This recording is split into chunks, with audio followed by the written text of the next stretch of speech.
Imagine the following 3 project scenarios. You're responsible for a major outage on a power station. 16 weeks have been allowed for the work, but in the early stages of the outage, unforeseen additional work means that the schedule is now delayed by 2 weeks.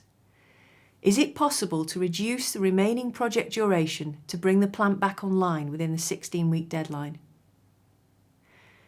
You are involved in the design of a new family car. The project schedule estimates that the car will be ready for launch in 36 months' time. However, company bosses are demanding that the car be ready for the Geneva Motor Show in 30 months' time. Can you shave 6 months off the project schedule to ensure the car is ready for Geneva? 4 months into a project to design a new games console, and your competitors announce a game-changing new product. Top management insists that the product development is accelerated, whatever the cost.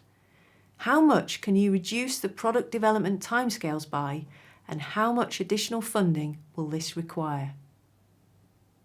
These 3 scenarios are all real-life examples of project crashing, where it is necessary to reduce project duration beyond when it could normally be done. The use of the term crashing is project management speak, and probably best not used in front of the uninitiated. Senior managers have been known to get quite irate at the thought of someone crashing an important or business-critical project. So use the term project crashing with fellow project practitioners, but perhaps use the words reducing project duration to other important stakeholders and project sponsors. There are a number of very effective methods of reducing project duration, particularly if the resources are not constrained. Firstly, additional resources can be added, but there are limits as to how much. For example, additional workers increase the complexity of communication required to coordinate the team, and new resources may well require extensive training and briefing before they become productive team members. Do remember Frederick Brooks' mythical man-month principle, that adding more resources to late-running software development projects actually delay them further. Secondly, project activities can be outsourced. Essentially, here we are subcontracting activities. This could free up internal resources to be used on other activities. It might also allow the project access to more advanced technologies and expertise to accelerate project completion.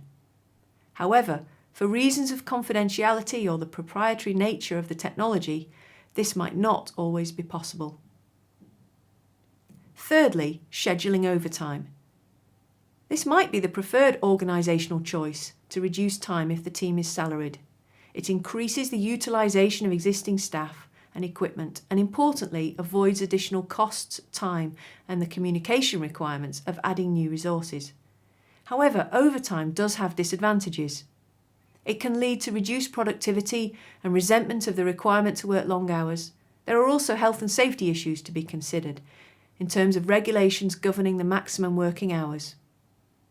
If overtime is paid, then its use will increase salaries and therefore project costs. Fourthly, establish a core project team. Setting up a dedicated project team can focus people's attention and time on the project. This can reduce the impact of multitasking, where team members are having to juggle the demands of multiple projects. It also provides a singular focus to achieve the shared goal of project success. And finally, you can do it twice, once fast and once correctly. This approach is often used in software development projects, where software is released that is not completely ready, and subsequent versions are then released which fix the bugs in the earlier version.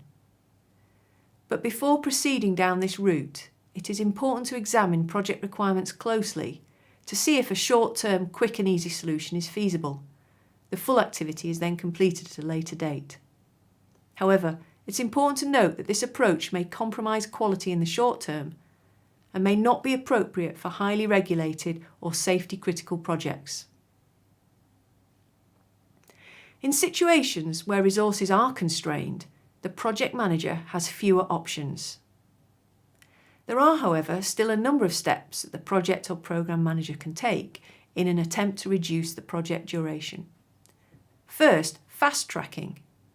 This involves adjusting the project logic to enable critical activities to be completed in parallel rather than sequentially.